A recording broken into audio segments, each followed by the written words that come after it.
bienvenidos a Verdad Consecuencia. Empezamos con información urgente. El presidente Javier Milei quiere usar la cadena nacional para anunciar la baja por decreto de necesidad y urgencia de los fondos fiduciarios. ¿Qué significa esto? Hay 9 fondos que se pueden bajar por decreto. Él estuvo hablando en entrevistas periodísticas sobre estos fondos fiduciarios. Está Martín Lustó sentado con nosotros, el senador nacional. Le vamos a preguntar en general sobre los fondos fiduciarios, qué significan, si son tan opacos como denuncia el presidente, si se pueden bajar por decreto o no.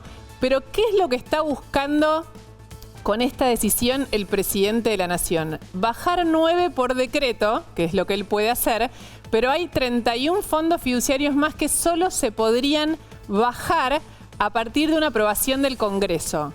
¿Qué es lo que está buscando si hace una cadena nacional? Es decir, yo bajo los que yo puedo bajar, pero a ver ustedes, Congreso de la Nación, si se animan a dar de baja estos fondos que tienen, según su criterio, toda la opacidad en el manejo del gasto, que implican 10.000 millones de dólares, se supone. Es una cuenta enorme. Ahora vamos a explicar qué son los fondos fiduciarios. Por ahí para vos es algo muy engorroso, pero los fondos fiduciarios son una de las claves por las cuales se cayó la aprobación de la ley Ómnibus. Manu, buenas noches. Lu, ¿por qué es importante en términos legislativos si el gobierno efectivamente manda al Congreso la posibilidad de eliminar estos fondos fiduciarios? Sí. Porque es el artículo, en realidad el inciso que detonó la ley Ómnibus, en definitiva. En el artículo 4, cuando se empezaba a hablar de qué podía llegar a hacer el presidente Milei con esas facultades, que ya se habían votado, por cierto, en el inciso H se hablaba de esto, de la posibilidad del presidente, de la potestad del presidente para eliminar, transformar o hacer discrecionalmente lo que quiera con esos fondos fiduciarios. A partir de ahí fue el primer resultado negativo que obtuvo una ley que hasta ese momento en la votación particular tenía todo en verde, todo positivo. Ahí se empezó a desmoronar. Después en el artículo siguiente, de hecho ya se votaron más incisos negativos que los positivos, pero ese fue el punto de conflicto a partir también de lo que venían hablando con gobernadores. ¿Por qué? Porque sobre tablas el diputado Mazzot, representando a algunos gobernadores, Nicolás Mazzot de Hacemos Coalición Federal, lo que dijo es, ok, lo de los fondos fiduciarios, pero estos no los toquemos. Eran 2 que directamente responden a fondos provinciales o que tienen que ver, que intervienen en fondos provinciales. Ahí se empezó, como decíamos, a desmoronar la ley Ómnibus. Esto te puede resultar por ahí muy técnico, pero los fondos fiduciarios son una enorme complejidad en la trama financiera del Estado Nacional. Están por fuera, tienen distintos tipos de controles que son mucho menores al resto de la Administración Pública Nacional. Tienen, de hecho, si uno ve lo que se vienen controlando es bajísimo, una enorme cantidad de dinero pasa por ahí, pero muchos de ellos tienen fines hiper necesarios para el Estado. Por ejemplo, el Fondo de Transporte es un fondo fiduciario. Tenés un montón de fondos, lo podríamos detallar, pero que tienen objetivos y acciones muy concretas para el funcionamiento del Estado. Y hay muchos, Lu, de los que venimos hablando sí, sin saber en definitiva quizás que venimos hablando de ello. Por ejemplo, Impuesto País. Cuando hablamos de Impuesto País, hablamos de el FISU, es el Fondo de Integración Sociourbana, es el fondo para realizar viviendas que se tercerizaba, por decirlo de alguna manera, a través de organizaciones sociales y que los gobernadores pedían, o siguen pidiendo de hecho al día de hoy, que se coparticipe ese ingreso en vez de a los movimientos sociales a las provincias. Ese es uno, pero hay otros tantos fondos de desarrollo productivo. El Procrear, en definitiva, sí, es un fondo fiduciario, por citar algún ejemplo con el que tenemos más relación. El Procrear, aquel fondo para la construcción de viviendas en su momento. Bueno, esos son algunos de los ejemplos concretos que aparecen en esta lista que el gobierno quiere empezar a dar de baja. Y para entender esto, lo vamos a charlar después con Lustó, pero para entender esto, lo que tenés que entender es que es otra de las jugadas políticas que tiene que ver con la venganza a la casta, si querés, entre comillas. Digo, con esto que pasó después de la ley Ómnibus y con esta decisión del gobierno de que al Congreso de la Nación, a partir de las sesiones ordinarias, va a intentar mandarle proyectos que generen ruido o que provoquen al sistema político de alguna manera. Ese es el objetivo político de esto que te estamos contando. Por eso quiere hacer una cadena nacional. Por eso va a usar una cadena, que es algo bastante extraordinario, si es que finalmente lo hace, es lo que están analizando a esta hora, para convocar al Congreso a que también se meta en ese tema. Vamos a desarrollarlo en un ratito. Es, Lu, el sí, mismo modus operandi, entre comillas, que usó con el DNU. Recordamos, el DNU exacto, lo anunció por cadena y después la ley Bases directamente llegó al Congreso con muchas de las cosas que Milei había planteado en esa cadena nacional de los últimos días de diciembre. Se acaba de sentar también el diputado nacional Alejandro Bongiovanni, es del PRO, pero es uno de los mayores libertarios, si se quiere, en Argentina desde antes de la llegada de Milei. Vamos a hablar también de todos los temas, pero hoy, sin duda, hubo un tema que convocó la conversación pública en toda la Argentina, que es esta embestida del presidente contra Lali Espósito, que ya había empezado a partir de un recital en La Rioja, que había seguido y que hoy directamente tomó una dimensión muy agresiva, casi indefendiblemente agresiva, podríamos decir, y que provocó que ella conteste.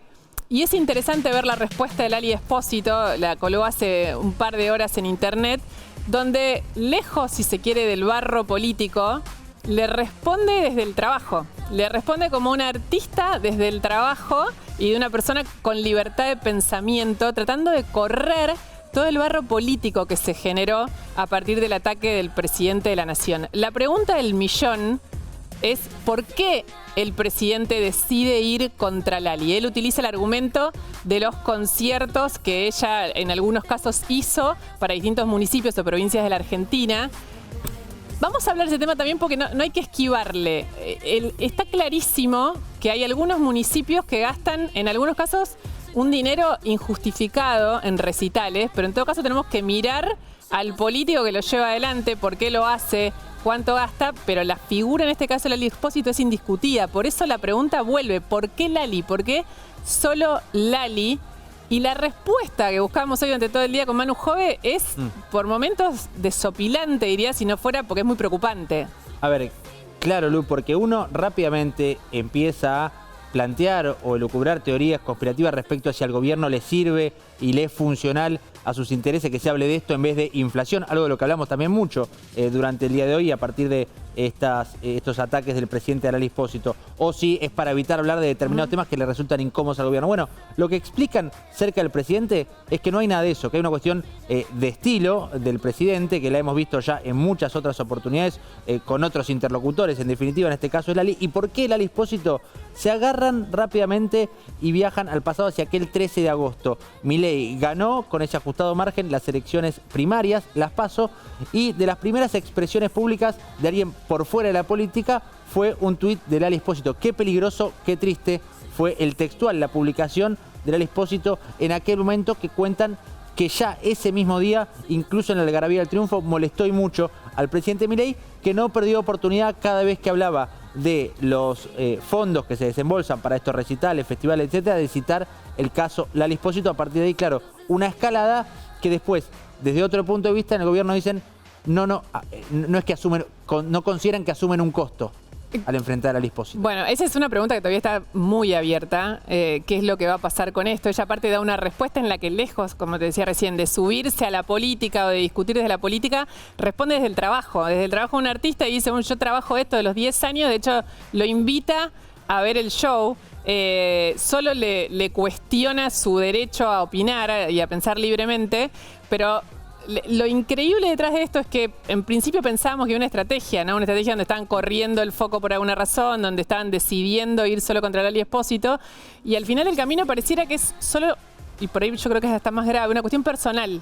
Que le ofendió en su momento la opinión que tuvo ella sobre la posibilidad de que Milei sea presidente. Y eso es lo que está por verse ahora, digamos. Se metió, se compara mucho con Trump y Taylor Swift, se metió con una ídola popular de Argentina y hay que ver esto hacia dónde deriva y si tiene o no alguna consecuencia para Milei también, porque lo que le pasó a Lali Espósito hoy fue que en redes fue un ataque salvaje, ¿no? Esto se viralizó todo el día, fue casi el tema principal, no se habló de otro tema en las redes. Eso es cierto, de hecho ayer, incluso con la reaparición y la carta pública de Cristina Kirchner o el dato de la inflación, el tema más mencionado en redes sociales fue tanto Lali como Lali Espósito, como este apodo que el presidente le puso, Lali Depósito, fueron los temas más mencionados, incluso por arriba de inflación o de tarifas, algo que también hoy vemos con movimiento en redes, muy por debajo de este que fue el tema central, de lo que el gobierno siempre también pretende tener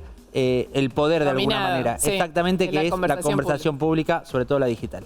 Lustavo, buenas noches. ¿Qué tal? ¿Cómo están? Buenas noches. ¿Por qué crees que el presidente ataca de esta manera a Lali Espósito? Parece que tenemos un presidente que es muy propenso a los excesos, de todo tipo. desde cómo aborda la política económica hasta cómo responde. Y creo que tiene una doble vara, y además de esa doble vara, no le gusta que alguien opine distinto. Entonces, ¿qué quiere decir exceso? Bueno, la manera en que la emprendió contra Lali Espósito. Yo creo que ella le contestó con mucha altura y creo que además le dio una salida recién. Sí. Vamos a ver si el presidente la toma y si pide disculpas o si reduce el nivel de confrontación. Bueno, en principio no respondió todavía, que eso, Bueno, es por un dato. Sí. Por eso creo que es más un error que una estrategia. En segundo lugar, ¿por qué doble vara? Porque él solo señala a aquellos que no piensan como él. No, hoy estaba viendo otro programa. Su propia novia hizo un montón de shows municipales, provinciales, pero claro, como no piensa en contra de lo que él piensa, no la señala. Igual que un montón de otros artistas, periodistas, comunicadores que hacen lo mismo, pero que lo tratan muy bien. Entonces hay una doble vara evidente, igual que cuando él selecciona una casta y no otra, ¿no? Los de Tucumán, que son las mismas personas. Si hubieran votado en contra, no son casta, votando a favor, perdón, al revés, no son casta, son castas y votando a favor no son casta. Patricia Bullrich o Scioli no son casta. Él a Cristina Fernández de Kirchner no solo le deja funcionarios, sino que le permite opinar, le dice que tiene el derecho, pero otro que piense distinto, no. Creo que es parte de las características que tiene el presidente. Es así. Y después hay un tema adicional que no veo que tenga la misma vara para evaluar los subsidios o las exenciones impositivas. No veo que esto sea expliquemos, igual. por ahí hay un montón de gente que no. Uno de los argumentos que dio el presidente, por ejemplo en el caso de Cosquín Rock, fue decir, la provincia de Córdoba, contra la que con el gobernador ahora está en la lista de traidores, les da subsidios haciendo exhibiciones de impuestos, ¿no? Para el Cosquín Rock. Entonces dijo, esto, 1.000 millones de pesos en esto. Vos lo que decís es que hay otras políticas de este tipo en el gobierno nacional. Primero creo que es muy importante, como vos decías, que todas estas cosas se transparenten. Yo he hablado miles de veces, inclusive en la ciudad de Buenos Aires, sobre gastos que son improductivos, que no deberían ser prioritarios, y eso ocurre a lo largo y a lo ancho del país. En el caso del Festival de Cosquín, lo que entiendo es que hay una exención de ingresos brutos, es decir, no se cobra ingresos brutos a la venta de entradas, que ni por asomo es, en el cálculo que yo tengo, lo que dijo el presidente. Pero, por ejemplo, su novia actúa. Y ustedes saben que en el teatro no se paga impuesto a las ganancias. Ahí hay una exención. Mercado Libre tiene una ley especial, no Mercado Libre, la Ley de Economía del Conocimiento, donde tiene un subsidio fenomenal. Lo mismo pasa con Tierra del Fuego. Ahora, esos no se tocan. Y después yo creo que le contesta bien Lali, porque ella contesta con todos sus ingresos y su historia laboral. Sí. Yo lo que vi del presidente es que estuvo donando el sueldo, que cuando le preguntaron de qué vivía, dijo que vivía de charlas de $20.000, que cobraba cada una $20.000, ¿sí? Pero después veo su declaración jurada y tiene $60.000. Entonces me gustaría ver si facturó todas esas charlas que dio. El texto de Lali por lo que... Sí, es que estaba viendo televisión antes de venir y por eso también vi lo de Fátima Flores y por eso... ¿No le parece, usted decía, le contestó con altura, ¿no le parece también una altura que le falta por momento a la política, que cae en la chicana rápida de si el presidente puede explicar tal cosa o tal otra? No lo digo por el caso puntual del presidente, digamos, todo el tiempo se cae en la chicana en la política que no apareció en esta carta. Sí, bueno, por eso algunos no participamos del tono de esa discusión.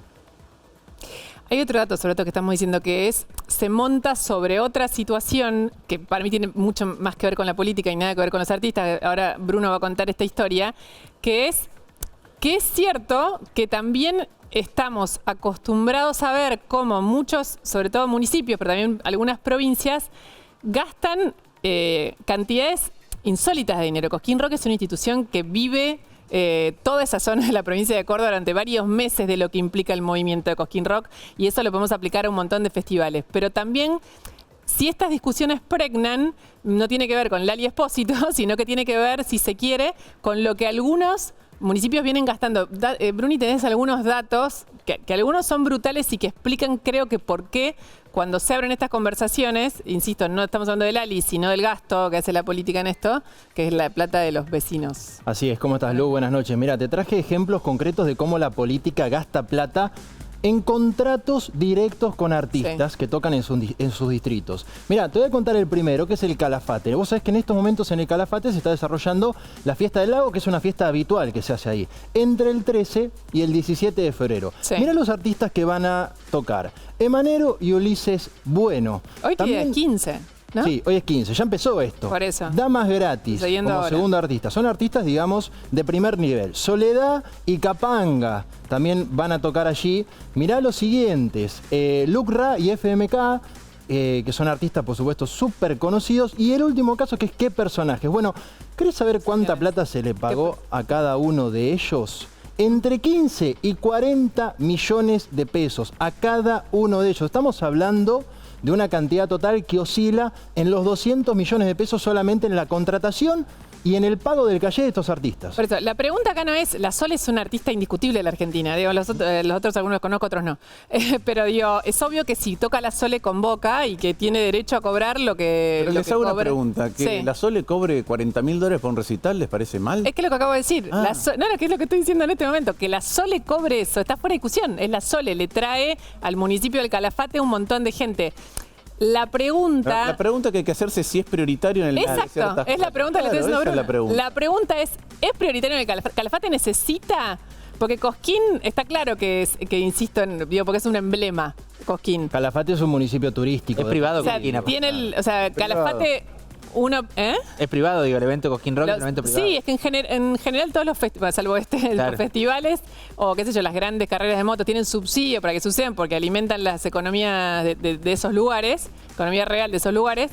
Pero muchos son concesiones o son privados. Exacto. En este caso no, No, lo hace por el supuesto. municipio. Es No, no, plata de el lleno municipio- entera que pone el municipio. Esta Esto es la está pregunta, clarísimo, es el lo que yo municipio decía paga directamente a los artistas. Es una contratación directa del municipio a los artistas para que se presenten en la fiesta del lago y les paga entre 15 y 40 millones. De hecho, hablando un poco de lo que marcaba Lustó, de si es prioritario o no, otro caso es el de Lomas de Zamora. Bueno, escuchen porque yo digo, cuando hablamos de obscenidad, y vuelvo a esto, en gastos que hace un municipio y si es prioritario o no. Esto que te vamos a contar es la gestión Insaurralde. Él estaba en la licencia, pero bueno, estaba la persona que lo suplantaba en ese momento, pero el intendente era él. Ahora, en plena campaña electoral, y atención también con este dato, en Lomas de Zamora, por el aniversario del municipio, hace un recital que llega a pagarle, te lo voy a decir de memoria, pero creo que 40 millones de pesos a uno de los artistas. Más. Mirá, arranco por A el uno. primero, Sí. te voy a contar el primer caso, que es Román el original, cobró 8.470.000 pesos. También te voy a contar lo que cobró Daniel Agostini, casi 15 millones de pesos, 14.520.000 pesos por su presentación. Y vos hablabas de un artista que cobró más de 40 millones de pesos, Litquila, que cobró casi 46 millones de pesos. por su Repito, presentación. Litquila aplica igual que la Sole. En este momento Litquila es un fenómeno. Está pegado, como dicen los chicos. ¿Eh? Está pegado. Sí, o sea, es un fenómeno para una porción de la población. La pregunta es Lomas de Zamora. Con su situación en todo sentido, ¿es prioritario hacer un aniversario donde pone todo de su bolsillo No, el y- municipio para que toque esta gente, Y digamos, el, todos dato, estos y artistas? el dato que vos dabas, Lu, que Digo, podés hacer una show- fiesta y que no traer a Litquila sale 46 millones de pesos, no por Litquila, digo, porque es caro. No, por supuesto, y además el show que vos decías un dato fundamental, se realizó en el medio de la campaña. Digo, que no es menor Es obvio que destinar esta cantidad de plata enorme a un festival, porque yo te traje 3 ejemplos nomás de Lomas de Zamora, pero tocaron un montón de artistas más. Y a todo eso hay que sumarle gastos. Digo, cuando un artista va al Calafate también se le paga toda la logística.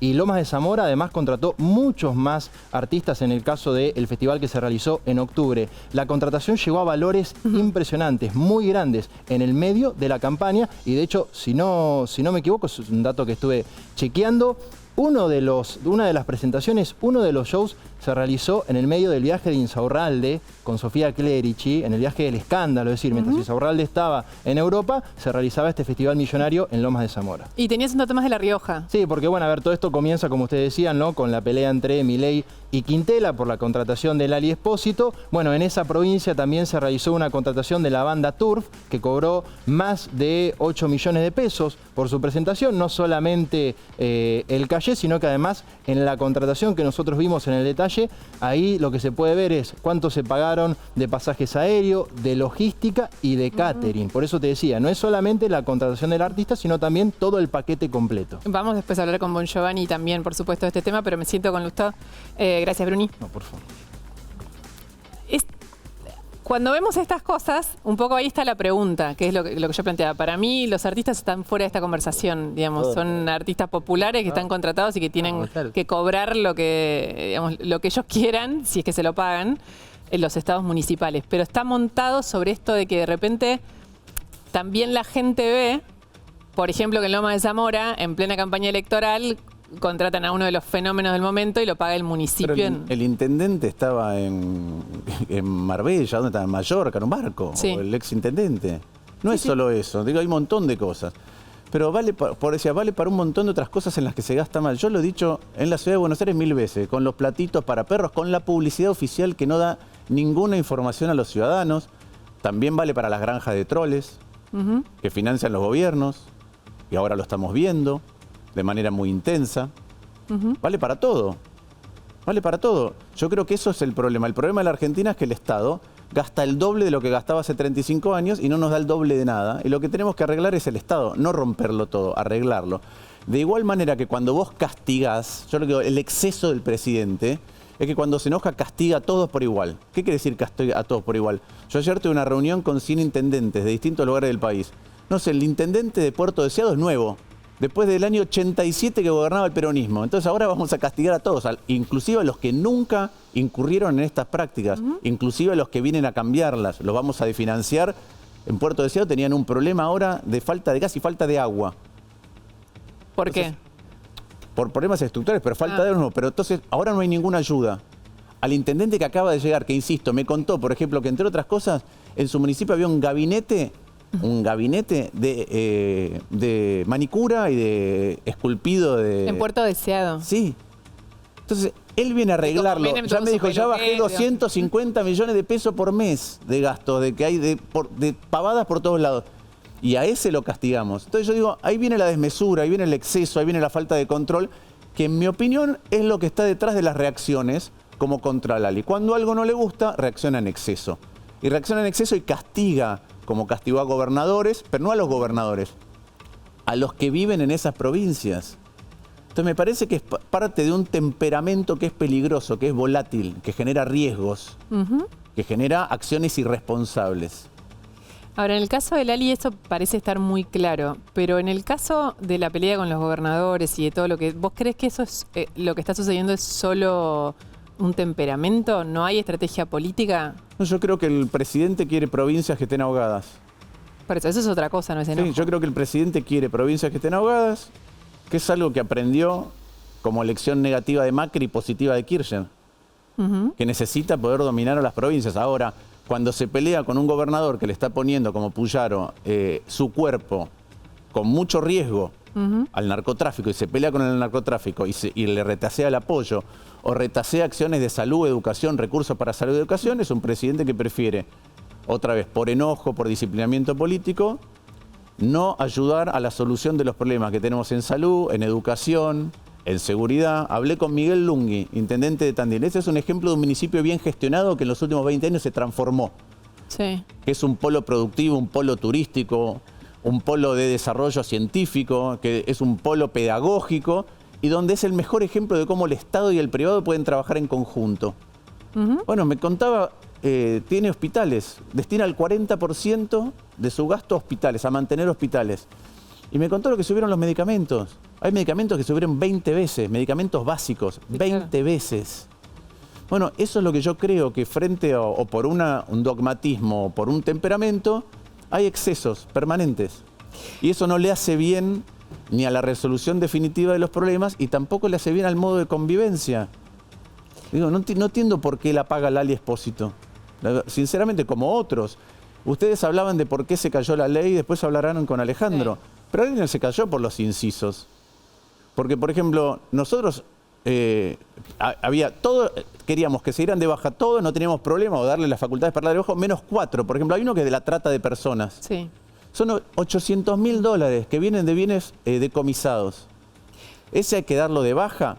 Entonces, la verdad que el presidente que dijo en Italia, que él cree en el anarcocapitalismo como norma, pero en realidad como no puede llegar ahí, cree en el minarquismo. Dijo que el Estado solo debería brindar justicia, seguridad y defensa, es decir, ni salud, ni educación, ni infraestructura, ni jubilaciones, ni ciencia y tecnología. Ese presidente pide todas las facultades para reordenar el Estado como él quiere y no tolera que algunos pensemos distintos. La ley no se cayó por eso, porque insisto, vos dijiste, Massot pidió 2 fideicomisos. Sí, sí, sí. El radicalismo pidió 4 de los 29. Muchos eran muy chiquitos, muy chiquitos. Se cayó porque vieron que no tenían el número para privatizar como querían. Y las privatizaciones ya vimos lo que son en la Argentina. Ha habido privatizaciones bien hechas y mal hechas, privatizaciones que se sostuvieron y otras que no. Y muchas han estado tenidas por la corrupción. Y nosotros creemos que hay que privatizar. Muchas cosas sí, otras no. Pero además queremos informes. ¿Qué creen ustedes que hay que privatizar, por ejemplo, creemos de lo que estaba en la ley? Mirá, cosas que hay que... Yo te digo, las cosas que me parece que no hay que privatizar, porque no hay excusa para eso. Las que ganan plata. El Banco Nación gana plata. Sí. El Banco Nación, si se privatiza, es el 21% del sistema financiero. Si yo le doy el 21% del sistema financiero a un banco grande en la Argentina, tiene un poder monopólico y un poder político muy grande. No me parece bueno. No me parece bueno entregarle la última milla de fibra óptica de interconexión del país, que es ARSAT, a una compañía que puede ser monopólica e impedir el acceso a los demás. Esas son las cosas. YPF cotiza en bolsa. Por eso, pero eso estaba fuera, eso lo habían consensuado. Pero por eso, de los otros 29, a mí la verdad... ¿Vos estás de acuerdo que aerolíneas, los trenes hay que privatizarlos? Sí, la verdad, mira, la infraestructura ferroviaria no está privatizada en ningún país que yo conozca. Pero hubiera quedado en ese pero por eso, la infraestructura privatizada. Ahora, si la quiere privatizar, que intente. Yo creo que hay cosas que el presidente tiene que decidir cerrar. Yacimiento carbonífero y returbio, que lo cierre, no tengo problema. ¿Que Telam está sobredimensionada? Sí. Entonces estamos de acuerdo con esas cosas. Yo lo Por que eso, digo ahora, ¿no es frustrante si esta agenda, que en principio es correr la agenda de lo que se conversaba hace 6 meses muchísimo? Nadie se hubiera animado a decir esto hace 6 meses. Pero yo lo vengo diciendo hace un montón. Con Aerolíneas lo vengo diciendo desde la campaña del 2015, cuando fui candidato a jefe de gobierno. Lo que pasa es que hay una diferencia. Yo estoy a favor de la reforma del Estado. No estoy a favor de las facultades delegadas. Yo estoy a favor de ciertas privatizaciones. No estoy a favor del DNU. Porque no creo que una persona, no me importa si sacó 56%, porque Cristina para el caso sacó 54% y no le votaba las cosas. Y Alberto Fernández sacó 48% y tampoco, porque nosotros representamos otra mirada sobre la sociedad y el presidente no quiere aceptar que hay otra mirada sobre la sociedad. Lo que hace cuando alguien piensa distinto es fustigarlo. Eso genera un modo de convivencia muy malo, donde a mí me parece que tenemos menos capacidad de resolver los problemas. Y lo hizo con todos, y lo hizo personalizando. Y a mí me parece que es un error, además de ser de una extrema gravedad, porque incita a un clima de violencia que después no sabemos dónde deriva. Es que a esto que decíamos, porque de repente si hay consenso sobre temas que no necesariamente uno creía que podía haber mayoría en el Congreso, me parece que también la gente lo que recibe es no hay manera. ¿Por qué si escuchamos que más o menos están de acuerdo, esto voló por el aire y está en 0 otra vez? No lo sé, ¿por qué retiraron la ley? Bueno, ellos dicen porque la desguazaron. ¿Cómo? Ellos dicen que se la desguazaron. Porque no le votaron algunos incisos del artículo 4. Se retiran 330 artículos porque no se le votaron algunos. Yo no lo creo. Hablando de estas cosas, lo que hace mucho el presidente es retuitea tweets de otros. En este caso es de ahora de Agustín Romo, 14 de febrero. Esto es impresionante. Usted confiesa que el peligro de la dolarización es que a la gente le va a encantar y nunca más van a querer salir. O sea que el peligro es que es irreversible. Justamente por eso queremos dolarizar. Excelente. Yo no dije eso. Me imagino. Esa es otra cosa que el presidente hace mucho, mentir. Mentir. Como cuando dice cuánto cuesta el Festival de Cosquín, o con Lali, o cuando dice que íbamos a 15.000% de inflación anual. Dice datos falsos, muy seguido. No es una buena calidad del debate andar mintiendo con los datos. Él está yendo, las políticas económicas que está llevando adelante, ¿solo llevan a dolarizar? No, yo creo que lo que hizo hasta ahora es un ajuste brutal sobre la clase media y sobre la clase media baja. Brutal, excesivo. Él eligió, es cierto que tenía una herencia horrible, es totalmente cierto. Es cierto que teníamos una inflación en curso altísima, 12-13% mensual, sí. Es cierto que él eligió un camino que agravó eso, sí. Y ese camino que agrava la situación inflacionaria es la que hace el ajuste. Hace el ajuste para la gente y hace el ajuste para la provisión de bienes y servicios públicos que hace el Estado, entre ellos la salud y la educación. ¿Por qué lo hace para la gente? A ver, nosotros criticamos siempre cuando el gobierno anterior congelaba precios. Este también está congelando precios, está congelando jubilaciones, salarios públicos y gastos en un montón de rubros. Está congelando precios. ¿Esa es una manera de hacer una reforma del Estado? En mi opinión, no. porque el gasto que es malo, lo único que hizo es se licuó. Y el gasto que es bueno, que lo deberíamos sostener, también se licuó. ¿Reformó el Estado? Yo no veo una reforma del Estado. Lo que veo es que alcanza menos el dinero, lo que veo es que hay más gente en situación de pobreza, que hay más hambre, que hay más incertidumbre, y entonces eso es lo que ocurrió hasta ahora. Está claro que no es un plan de estabilización, entonces requiere otra etapa. Como la otra etapa no la cuentan, y uno ve distintas cosas y este tipo de tweets, uno sospecha que se pavimenta el camino para una dolarización, y yo creo que es un muy mal camino. ¿Pero es lo que están haciendo? Porque esa es la pregunta. El presidente sostiene que al final del camino sigue siendo su objetivo. Pero, digamos, en términos económicos, ¿esta pavimentación efectivamente te lleva a ese camino? ¿Te deja en ese pueblo, digamos? No, lo que está pasando, todavía tenemos las cartas abiertas. Yo creo que la dolarización es un peligro. Entre otras cosas, es un peligro porque es irreversible en un mundo absolutamente cambiante. Te doy un ejemplo concreto. Inflación en Estados Unidos alta, tasa de interés altas en Estados Unidos, se aprecia el dólar. La respuesta de un país, de todo el resto de las economías, sería que tu moneda se deprecia para poder acomodar esa situación. Si eso pasa y dolarizaste, tu moneda se va a apreciar frente a los demás. ¿Te acordás cuando pasó eso en el 99 en Brasil? Terminamos con la implosión de la convertibilidad y la mayor crisis en nuestra historia económica y social y política moderna.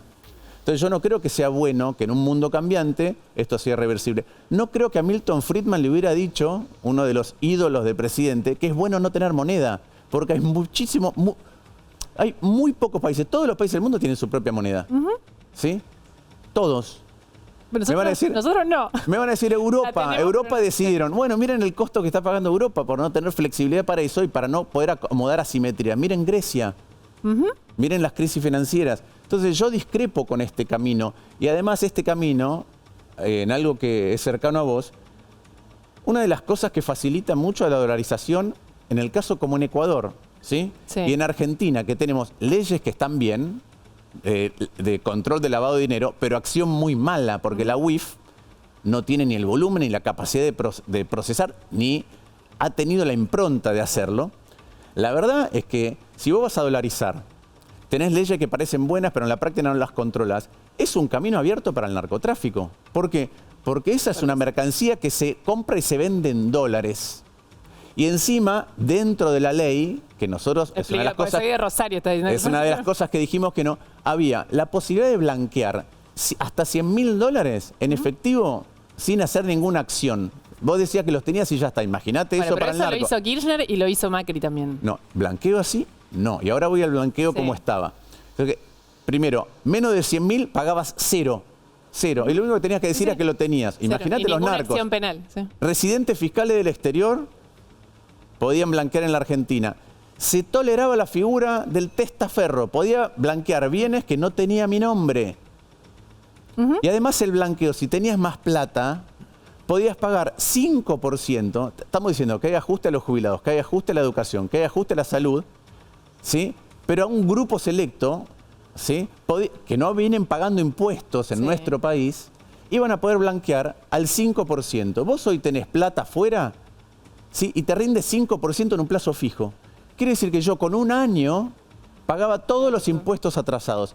Y lo que hacían con bienes personales era todavía más escandaloso.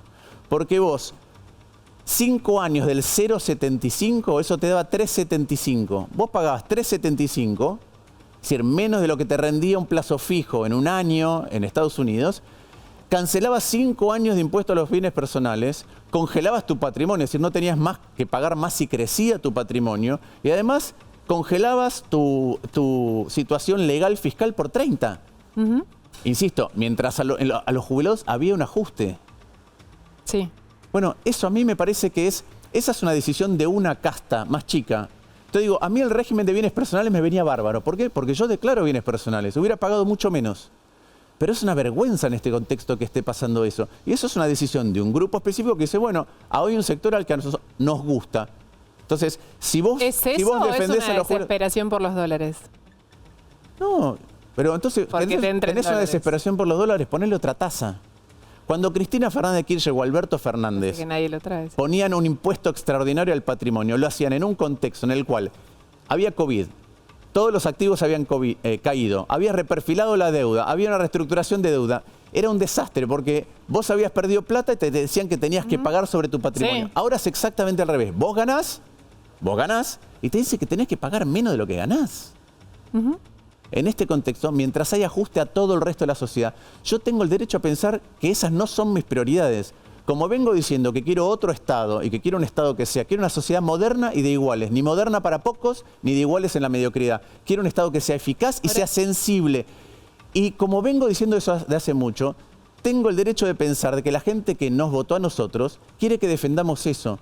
Ahora el presidente, insisto, a Cristina Fernández de Kirchner le dice que tiene derecho y a los demás que piensan distinto, un inciso, los trata de cualquier cosa. Bueno, eso para mí no conduce a ningún lugar.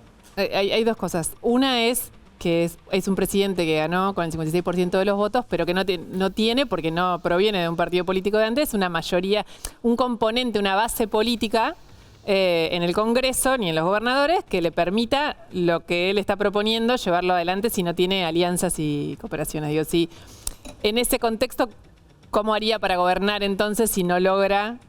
Si las cosas que quiere hacer no logra los consensos mínimos para poder llevar adelante una ley inicial? Bueno, pero él estuvo negociando. Ahora el PRO le votó y el PRO tiene toda la intención de, no sé si incorporarse al gobierno, construir una alianza distinta. Está haciendo ¿El radicalismo nadie va...? Bueno, está Petri. El lunes va a ir a... Manu tiene el dato más claro, pero el lunes va a ir a Corrientes a ver a Valdés, al gobernador Valdés.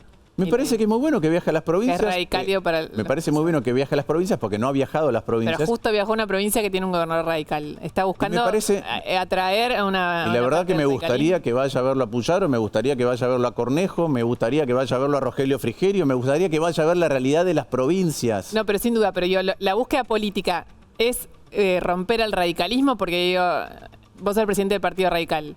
Y está yendo a ver no fue a ver a nadie, está yendo a ver un gobernador radical. Me parece bien que lo haga. Y está claro que en estas conversaciones con el PRO también está buscando, por lo menos legislativamente... Pero eso está perfecto, eso es parte del juego político. Lo que me parece que construye un caldo de cultivo muy espeso es cuando incita a la violencia permanentemente. De la misma manera que nosotros no podemos dejar pasar por alto ciertas cosas cuando las criticamos. No sé, nosotros nunca votamos facultades delegadas, pero los DNU tampoco. Y la verdad que hoy tenemos, el presidente de la Cámara de Diputados no conforma la comisión. Nosotros le mandamos una nota, dice que yo no tengo nada que ver. Primero, cualquier ciudadano le debería poder decir conforme la comisión. En segundo lugar, vos dijiste, yo soy presidente de un partido. En tercer lugar, soy senador. El DNU también se tiene que tratar en el Senado y no se puede debatir por eso. Y entre otras cosas, por esta ley horrible de DNU, la ley 26.122, porque yo veo al kirchnerismo que ahora la reforma que... se desgarra hicieron ellos a la reforma que permite todas las arbitrariedades. Es un desastre la ley. Claro. La ley es un desastre. La hizo el kirchnerismo, la hizo Néstor Kirchner y la defendió Cristina Fernández de Kirchner en el Senado. Esa ley tuvo muchas iniciativas para ser reformada. No puede ser que funcione así la ley. No puede ser que uno saque un DNU que modifica toda la arquitectura de la vida colectiva en un montón de áreas distintas, que tiene cosas buenas, cosas irrelevantes y cosas malas, pero que no se pueda debatir. Vos recién dijiste algo de que mi ley trataba mejor a Cristina que al resto de la oposición. Está lleno de funcionarios del kirchnerismo el gobierno. Bueno, ahora por eso quiero hablar después de la pausa, nos tenemos que ir volando. Después de la pausa, además está Alejandro Bongiovanni, que nos está esperando. Y hay otro informe, Bruno Giacono, que te va a sorprender, te diría más que los gastos de los municipios en artistas, que es cuánto está costando en viáticos solamente la custodia del expresidente en el exterior. Lo que está implicando todos los equipos de custodia que se están revisando, los expresidentes tienen que tener custodia, eso es obvio, aparte es una norma, lo tienen que cuidar, pero ¿cuánto están costando y cuánto está costando que en los viajes... ¿Te puedo hacer una pregunta? Sí. Los expresidentes tienen que tener custodia, pero cuando un expresidente decide irse a vivirse a otro país, ¿tendría que tener custodia? Para mí no. El dato es... En principio lo contamos, después lo contaba Bruno y después de la pausa, pero son varios custodios que tienen solo de viáticos $300 por día. Solo de viáticos. Pero además el expresidente decidió irse a vivir a otro país. Entonces la seguridad es la seguridad de otro país. No creo que los argentinos tengamos que hacernos cargo de eso. Eso lo contamos después de la tanda. Ya volvemos.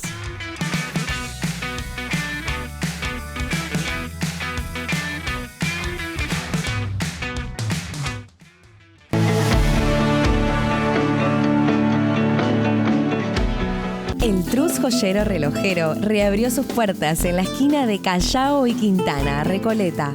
compramos relojes, alhajas y oro en todas sus presentaciones. El Trus Joyero Relojero, un emblema argentino. El Mirasol del Puerto. Avenida Alicia Moró de Justo 202, Puerto Madero. Salón para eventos. 4315-6277. Juntos podemos prevenir el dengue. Más información en buenosaires.gov.ar/dengue. Buenos Aires Ciudad. La Estampa, restaurante italiano. OSPE, la obra social más elegida del país. 450.000 afiliados confían en nosotros. Conocenos en ospesalud.com.ar.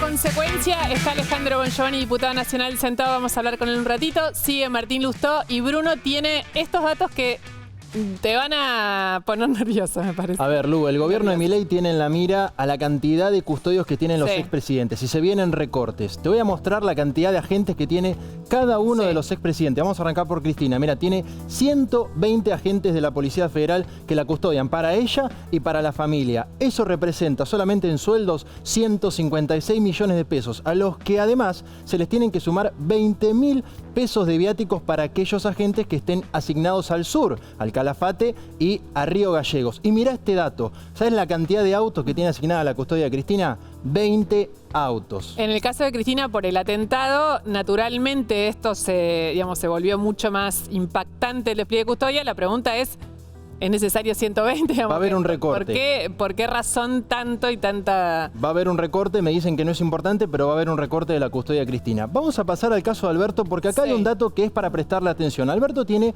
12 custodios efectivos que lo cuidan, 9 en la Argentina y 3 están con él en España. En total eso es 15 millones de pesos en sueldo de estos agentes. Mensuales. Claro, mensual. Pero miren el dato que viene. Porque cada uno de los agentes que está en España junto con Alberto cobra por día $300 de viático, es decir, 900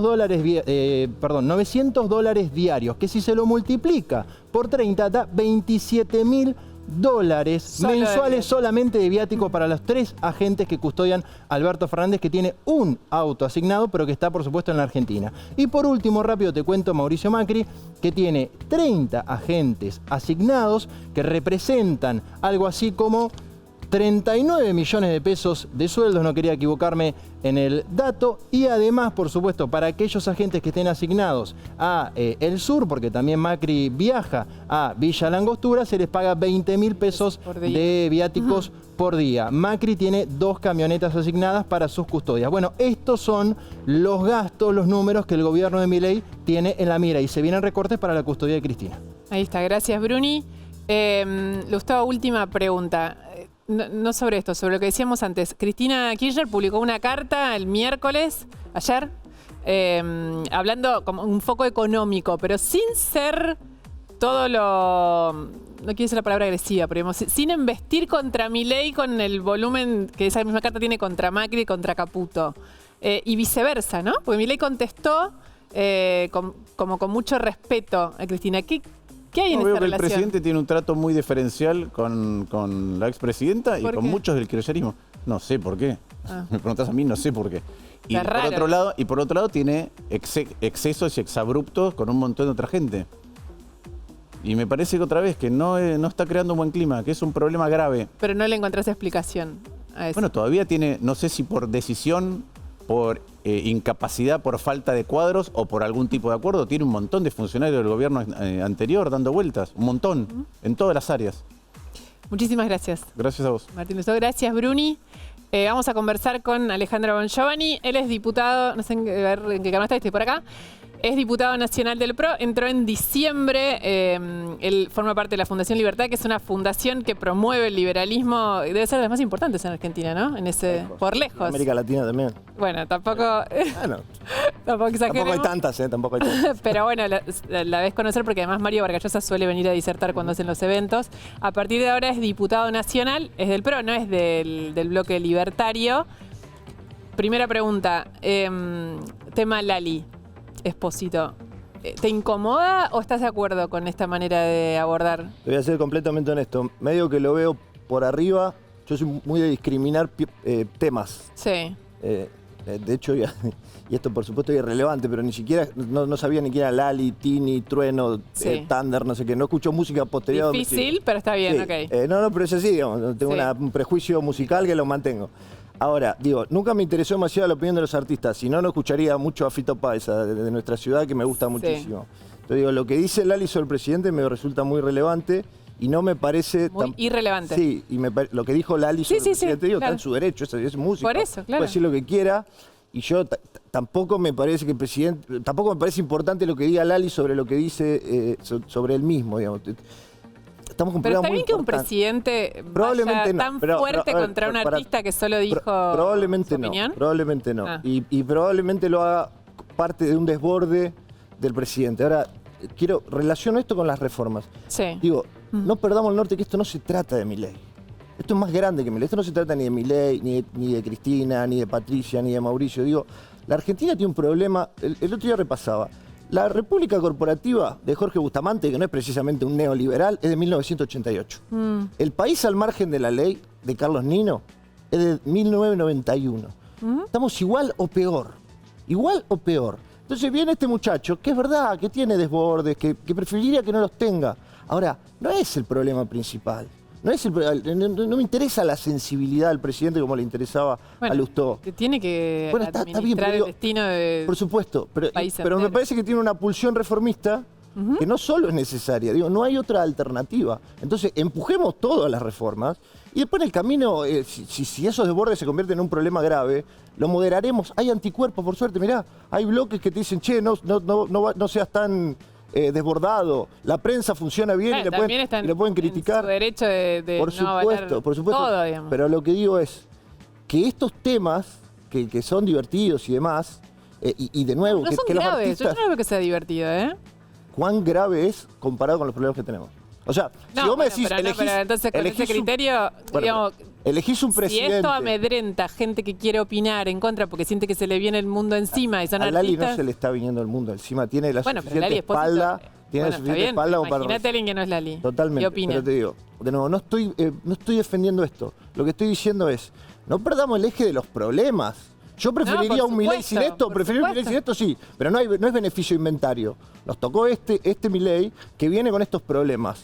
Cuando se convierte en problema de Estado, el scrap lo vamos a hacer, porque acá hay un sector republicano muy grande que involucra a gente del radical, para todas estas cosas. Ahora, para lo que no veo al sector del radicalismo, para lo que no veo a los otros sectores, son para la reforma, que es lo verdaderamente importante, porque sin esa reforma vamos a seguir teniendo inflación, vamos a seguir teniendo desempleo, y el clima social no va a mejorar. A mí me quisieron pegar una trompada fuera del Congreso, yo no me victimicé, no me importa, no es para hacer ruido, pero digo, el clima social de violencia no lo inventó Milei.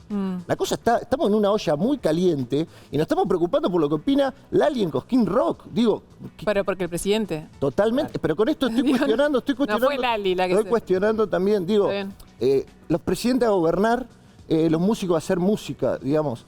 Pero tenemos problemas graves como para perder el tiempo en tweets y recontra tweets de un músico en presidente. Esto no es Trump contra Taylor Swift, porque en Estados Unidos se pueden dar el lujo de discutir por eso es más inexplicable lo que el presidente, la importancia que le dio a este tema. Vamos a una pausa, volvemos y conversamos que justamente esto, las reformas, qué va a pasar en el Congreso de acá en adelante, caída la ley ómnibus. ¿Será solo chicana o algo podrán hacer? Ya volvemos.